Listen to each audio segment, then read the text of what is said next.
ಬಗ್ಗದು ಮರವಾಗಿ ಬಗ್ಗೀತೆ ಅಂತ ಹೇಳ್ತಾರಲ್ಲ, ಹಾಗೆ ನೀವು ಹೇಳ್ತಿದ್ರಿ ಮಕ್ಕಳನ್ನ ಚಿಕ್ಕ ವಯಸ್ಸಿನಿಂದಲೇ ಬಹಳ ಸೊಗಸಾಗಿ ಬೆಳೆಸ್ಬೇಕು, ನಮ್ಮ ಒಂದು ಧಾರ್ಮಿಕತೆಯ ಅಂಶವನ್ನ ಅವರಲ್ಲಿ ಬಿತ್ತಬೇಕು ಅಂತ ಹೇಳ್ತಾ ಇದ್ರಿ. ಇವತ್ತು ಸಂಸ್ಕಾರ ವಿಭಾಗದಲ್ಲಿ ಏನ್ ತಿಳಿಸ್ಕೊಡ್ತಾ ಇದ್ದೀರಾ?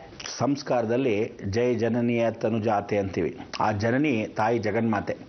ಜಗನ್ಮಾತೆ ಭೂಮಿ ರಕ್ಷಣೆಯನ್ನು ಮಾಡ್ತಕ್ಕಂಥ ಪ್ರತಿಯೊಬ್ಬಳೂ ಇವತ್ತು ಪ್ರಕೃತಿಯ ಮಾತೆ ಆಗಿದ್ದಾಳೆ. ಆ ಪ್ರಕೃತಿಯ ಮಾತೆನೇ ಇವತ್ತಿನ ದಿವಸ ಮೊಟ್ಟ ಮೊದಲ ನಾರಿ ಪ್ರತಿಮಾ ಪೂರ್ವಕವಾಗಿ ಅವಳೊಂದು ಪ್ರಕೃತಿ. ಆ ಪ್ರಕೃತಿಯಲ್ಲಿ ಮಾತೆ ಆಗ್ತಾಳೆ, ತಾಯಿತನವನ್ನು ಹೊಂದ್ಕೊತಾಳೆ. ಜೀವನದಲ್ಲಿ ಪ್ರತಿಯೊಬ್ಬ ಹೆಂಗಸಿಗೂ ತಾಯಿತನ ಬಹಳ ಮುಖ್ಯ. ಅವಳು ತಾಯಿ ಆಧಾರ. ಅಲ್ಲಿರ್ತಕ್ಕಂಥ ಮಕ್ಕಳನ್ನ ಅವಳು ಬೆಳೆದು ವಾತಾವರಣ, ಅವಳ ಬೆಳೆದ ವಾತಾವರಣಕ್ಕಿಂತ ಸುಖವಾಗಿ ಸಾಕಬೇಕು. ನಾನು ಪಟ್ಟ ಕಷ್ಟ ನನ್ನ ಮಕ್ಕಳು ಪಡಬಾರ್ದು.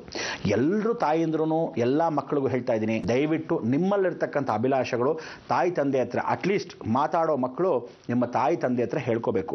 ಗೊತ್ತಿಲ್ಲದೆ ಇರತಕ್ಕಂಥ ಮಕ್ಕಳು ನೀವೆಲ್ಲರೂ ಇವ್ನು ಡಾಕ್ಟರ್ ಆಗಬೇಕು, ಇವ್ನು ಡಾಕ್ಟರ್ ಆಗಬೇಕು, ನಮ್ಮ ಅಜ್ಜಿ ಡಾಕ್ಟರ್ ಆಗಿದ್ರು, ನಮ್ಮ ಯಜಮಾನರು ಡಾಕ್ಟರ್ ಆದರು, ನಾನು ಡಾಕ್ಟರ್ ಆಗಬೇಕು ಅಂತ ಏನರ್ಥ? ಎಲ್ಲರೂ ಡಾಕ್ಟರ್ ಆಗಿಬಿಟ್ರೆ ವಾರ್ಡನ್ ಬಾಯಿ ಆಗೋದು ಯಾರು? ಎಲ್ಲರೂ ಕಾರ್ಪೆಂಟರ್ ಆದರೆ ಕಾರ್ಪೆಂಟರ್ ಅಸಿಸ್ಟೆಂಟ್ ಆಗೋನು ಯಾವನು? ಎಲ್ಲರೂ ಡ್ರೈವರ್ ಆಗೋದ್ರೆ ಎಲ್ಲ ಕಾಲಕ್ಕೂ ಕಂಡಕ್ಟರ್ ಆಗೋನು ಯಾವನು? ಪ್ರತಿಯೊಬ್ಬನಿಗೂ ತನ್ನದೇ ಆಗಿರ್ತಕ್ಕಂಥ ಕರ್ಮ ಅನ್ನೋದು ಇದ್ದೇ ಇರುತ್ತೆ. ಅವನಿಗೆ ಅವನದೇ ರೀತಿಯಾಗಿರ್ತಕ್ಕಂಥ ಜೀವನ. ಎಲ್ಲರೂ ಒಂದೇ ಮನೆಯಲ್ಲಿ ಎಲ್ಲರೂ ಡಾಕ್ಟರ್ ಆಗೋಕ್ಕಾಗಲ್ಲ, ಎಲ್ಲರೂ ಇಂಜಿನಿಯರ್ ಆಗೋಕ್ಕಾಗಲ್ಲ. ಇಂಜಿನಲ್ಲಿ ನೀರು ಹಾಕೋಕ್ಕಾದ್ರೂ ಪ್ರಯೋಜನ ಆಗುತ್ತೆ. ಅದಕ್ಕೆ ಜೀವನದಲ್ಲಿ ತಿಳ್ಕೊಳ್ಳಿ, ಪ್ರತಿಯೊಬ್ಬ ಮನುಷ್ಯ ನೀನು ಬೆಳೆದಾಗ ಬೆಳಿಬೇಕೆ ಹೊರತು ಬೆಳೆಯೋ ರೀತಿ ತನಗೇ ಗೊತ್ತಿಲ್ಲದೆ ಆಗ್ತಾ ಹೋಗುತ್ತೆ. ಆದರೆ ನೀವು ಪ್ರೋತ್ಸಾಹಿಸಬೇಕು. ಎಷ್ಟೋ ಜನ ತಂದೆ ತಾಯಿಂದರು ನೀನು ಏನಾಗಬೇಕು ಅಂತಿದೆಯೋ ಅದನ್ನು ನಾನು ಪ್ರೋತ್ಸಾಹಿಸ್ತೀನಿ. ಕೆಲವರು ಕ್ರಿಕೆಟಲ್ಲೋ ಆಟದಲ್ಲೋ ಯಾವುದೋ ಒಂದು ಪ್ರವೃತ್ತಿಯಲ್ಲಿ ಅನುಗ್ರಹ ಪಡಿಬೇಕು ಅಂತ ಪ್ರಯತ್ನ ಪಡ್ತಾರೆ.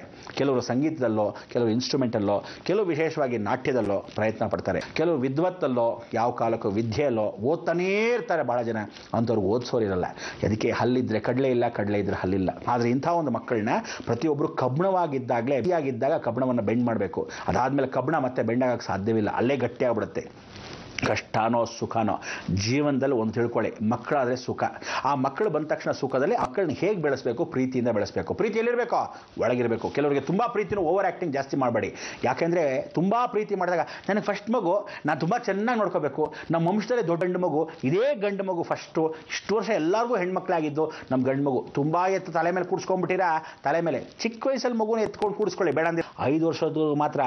5 ವರ್ಷದ ಮೇಲೆ ಇದೇ ಥರ ತಲೆ ಮೇಲೆ ಕೂಡಿಸ್ಕೊಂಡ್ರೆ ಅದು ನಿಮ್ಮ ಹಾಕ್ಬಿಡುತ್ತೆ, ಹುಷಾರ್. ಆ ರೀತಿ ಪ್ರೀತಿ ವಾತ್ಸಲ್ಯ ಒಳಗಡೆ ಮುಕ್ತವಾಗಿರಬೇಕು.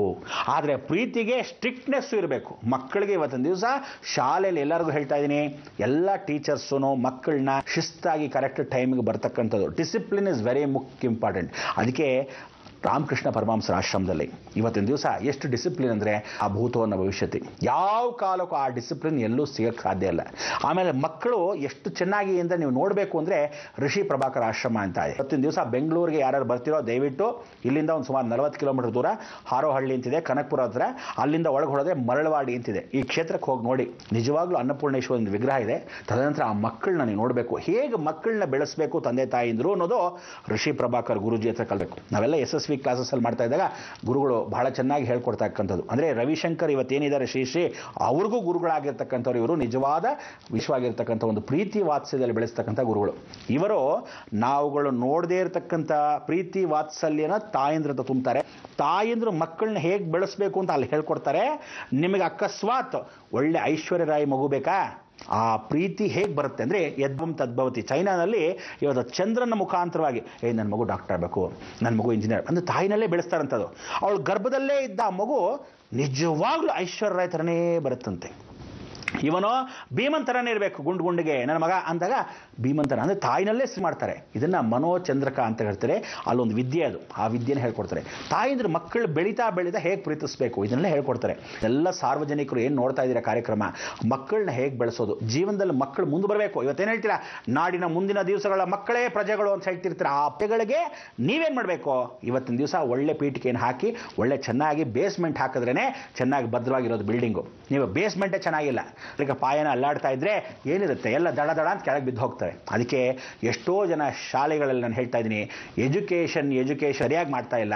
ಎಷ್ಟೋ ಜನ ಕಾಟಾಚಾರಕ್ಕೆ ಮಾಡ್ತಿದ್ದೀರಾ, ಎಷ್ಟೋ ಜನ ದುಡ್ಡುಗೋಸ್ಕರ ಮಾಡ್ತಾ ಇದ್ದೀರಾ ದರಿದ್ರದವರು. ಎಷ್ಟೋ ಜನ ಡೊನೇಷನ್ ಇಸ್ಕೊಂಡು ದುಡ್ಡೇ ತಲೆಯಲ್ಲಿ ತುಂಬಿಕೊಂಡಿದ್ದೀರಾ ಹೊರತು ತಲೆ ಒಳಗೆ ಏನೂ ತುಂಬಿಲ್ಲ, ಬೂಸ ಮಣ್ಣು ತುಂಬಿದ್ದೀರಾ ಅಷ್ಟೇ. ಆ ಮಣ್ಣು ಬೂಸಾನ ತೆಗೆದು ಬಿಸಾಕಿ ಪ್ರೀತಿ ವಾತ್ಸಲ್ಯದಿಂದ ಮಕ್ಕಳನ್ನ ಗೆದ್ದಬೇಕು ಅಂತ ವಿಶ್ವಾಸನ ಎಲ್ಲಿವರೆಗೂ 10ನೇ ಕ್ಲಾಸ್ವರೆಗೂ ಮಕ್ಕಳಾಗೇ ಇರಬೇಕು. ತಾಯಿಂದ್ರಿಗೆ ಯಾವತ್ತು ದೊಡ್ಡವರು ಮಕ್ಕಳೇನೆ ಸ್ನಾನಗಳನ್ನು ಮಕ್ಕಳು ತಾಯಿಂದ್ರ ಕೈಲಿ ಅವಾಗ ಮಾಡ್ತಾ ಇರಬೇಕು. ಕುಜದೋಷಗಳು ಹೋಗ್ತಾ ಇರುತ್ತೆ. ಕೆಲವರೆಲ್ಲ ಚಡ್ಡಿ ಹಾಕೊಂಬರ ಸ್ನಾನ ಮಾಡಿಸ್ತೀನಿ ಅಂದರೆ ನಾನು ಹೋಗೋಲ್ಲಪ್ಪ ಹಿಂಗ ಬಿಟ್ಕೊಂಡು ಹೋಗಾತ ಅಂತಾನೆ. ಯಾವುದೋ ಹುಡುಗಿ ಮುಂದೆ ಬಿಟ್ಕೊಂಡು ಹೋಗೋನು ಬಿಚ್ಚಾಕ್ ಹೋಗ್ತಾನೆ, ಯೂಸ್ಲೆಸ್ ಫೆಲೋಸ್ ತಂದು. ಆ ಥರ ತಾಯಿಂದ್ರೆ ಯಾವತ್ತೂ ಕೆಟ್ಟ ಭಾವನೆ ತಮ್ಮ ಮಕ್ಕಳನ್ನ ಇದುವರೆ ತನಕ ನೋಡಿಲ್ಲ. ಇದು ಭಾರತ ಸಂಸ್ಕಾರ. ಅದಕ್ಕೆ ಹೇಳೋದು ತಾಯಿಂದ್ರಿಗೆ ಆ ಕಾಲದಿಂದ ಈ ಕಾಲದವರೆಗೂ ಗಂಡು ಮಕ್ಕಳ ಶ್ರೇಯಸ್ಸು ಹೆಣ್ಣು ಮಕ್ಕಳ ಶ್ರೇಯಸ್ಸು ಅಂದರೆ ಎಣ್ಣೆ ಹಾಕಿ ಸ್ನಾನ ಮಾಡಿಸಿದಾಗ ತಾಯಿಂದ್ರು ಆ ಚಂದ್ರದೋಷ ಕುಜದೋಷ ಹೀಗೆ ಸ್ನಾನ ಮಾಡಿಸ್ತಾ ಹೋಗೋದು. ಅದಕ್ಕೆ ಮಕ್ಕಳ ದಿನಾಚರಣೆಯಲ್ಲಿ ಪ್ರತಿಯೊಂದು ತಿಳ್ಕೋಬೇಕು. ಸ್ನಾನ ಮಾಡಿಸ್ಬೇಕು. ಸ್ನಾನ ಮಾಡಿಸಿದಂಥ ಅವ್ರಿಗೆ ಇಂಡಿಪೆಂಡೆನ್ಸ್ ನೀನು ಉಜ್ಕೊಳ್ಳೋದು ಕಲ್ತ್ಕೋಬೇಕು. ಹಲ್ಲು ಉಜ್ಕೊಳ್ಳೋದು ಎಲ್ಲ ಮಾಡ್ಕೋಬೇಕು. ತದನ್ನು ಬಟ್ಟೆ ನೀನು ಹಾಕೋಬೇಕು. ಬಟ್ಟೆಗಳನ್ನ ಎತ್ತಿಡಬೇಕು, ಬಿಸಾಕೋದಲ್ಲ. ಕೆಲವರೆಲ್ಲ ಬಟ್ಟೆಗಳು ಇವತ್ತಿನ ದಿವಸ ಹೆಂಗೆ ಬಿಸಾಕಿರ್ತಾರೆ. ಕಲ್ತ್ಕೋಬೇಕು. ಅದನ್ನೆಲ್ಲ ಕಲಿತು ತದನಂತರ ಆ ಶಿಸ್ತಿನ ಡಿಸಿಪ್ಲಿನ್, ಊಟದ ಟೈಮ್ ಊಟ, ಓಟದ ಟೈಮ್ ಓಟ, ಓದೋ ಟೈಮ್ ಓಟ. ಅದಕ್ಕೋಸ್ಕರ ಜೀವನ ಪ್ರತಿಯೊಬ್ಬರೂ ಯಾವ್ಯಾವ ಸಮಯಕ್ಕೆ ಯಾವ್ಯಾವ್ದು ಮಾಡಬೇಕು ಆ ಸಮಯಕ್ಕೆ ಎಲ್ಲವನ್ನು ಮಾಡಿಕೊಂಡ್ರೆ ನಿಜ ಜೀವನದ ಸಂಸ್ಕಾರ. ತಾಯಿಂದ್ರಿಗೆ ಪಾಠ, ಮಕ್ಕಳಿಗೆ ತಂದೆ ತಾಯಿ ಮೇಲೆ ಗೌರವ. ಪ್ರತಿಯೊಂದು ಮಕ್ಕಳಿಗೆ ಇವತ್ತು ಮಕ್ಕಳ ದಿನಾಚರಣೆ ಹೇಳ್ತಾ ಇದ್ದೀನಿ, ಗುರುಗಳನ್ನ ಗೌರವ ಕೊಡಬೇಕು. ಟೀಚರ್ಸ್ನ ಎಷ್ಟು ಚೆನ್ನಾಗಿ ಗೌರವ ಕೊಡ್ತೀರೋ ಅಷ್ಟು ಒಳ್ಳೆ ವಿದ್ಯೆ ನಿಮಗೆ ತಲೆಗಂಟತ್ತೆ. ತಂದೆ ತಾಯಿಗೆ ದಿನ ನಮಸ್ಕಾರ ಮಾಡಬೇಕು. ಅಷ್ಟು ಚೆನ್ನಾಗಿ ನಮಸ್ಕಾರ ಮಾಡಿದ್ರೆ ಅಷ್ಟು ಚೆನ್ನಾಗಿ ನಿಮಗೆ ಅನುಗ್ರಹ ಸಿಗುತ್ತೆ. ಅದೇ ರೀತಿ ದೊಡ್ಡವರು ಚಿಕ್ಕವರು ಅನ್ನೋ ಗೌರವ ಘನತೆ ಯಾರಾದರೂ ಬಂದರೆ, ದೊಡ್ಡಪ್ಪ ಚಿಕ್ಕಪ್ಪ ಅಂಕಲ್ ಆಂಟಿ ಅಂತ ಯಾರಾದರೂ ಅವ್ರಿಗೆ ಹೋಗಿ ನಮಸ್ಕಾರ ಮಾಡಬೇಕು.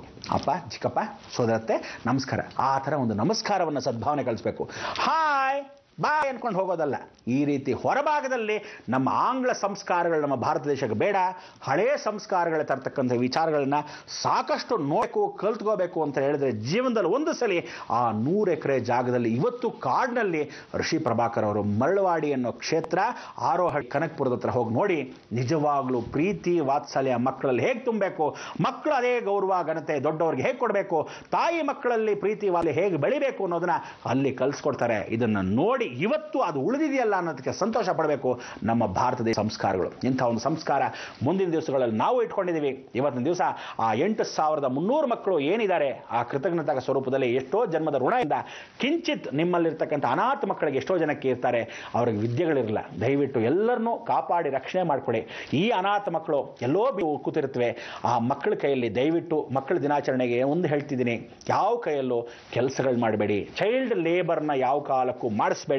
ಚಿಕ್ಕ ಮಕ್ಕಳಿಗೆ ಕೆಲಸ ಮಾಡಿಸೋದು, ಚಿಕ್ಕ ಮಕ್ಕಳಿಗೆ ಕೆಲಸ ಮಾಡಿಸ್ತಕ್ಕಂಥದ್ದು, ನಾಯಿಗಳ ಥರ ಟ್ರೀಟ್ ಮಾಡೋದು, ಈ ಥರ ಮಾಡಬೇಡಿ. ಮಕ್ಕಳ ಕೈಯಲ್ಲಿ ಯಾವ ಕಾಲಕ್ಕೂ ಈ ಕೆಲಸಗಳನ್ನ ಮಾಡಿಸಬಾರ್ದು ಅಂತ ಹೇಳಿ ಹಾಡೋಣ.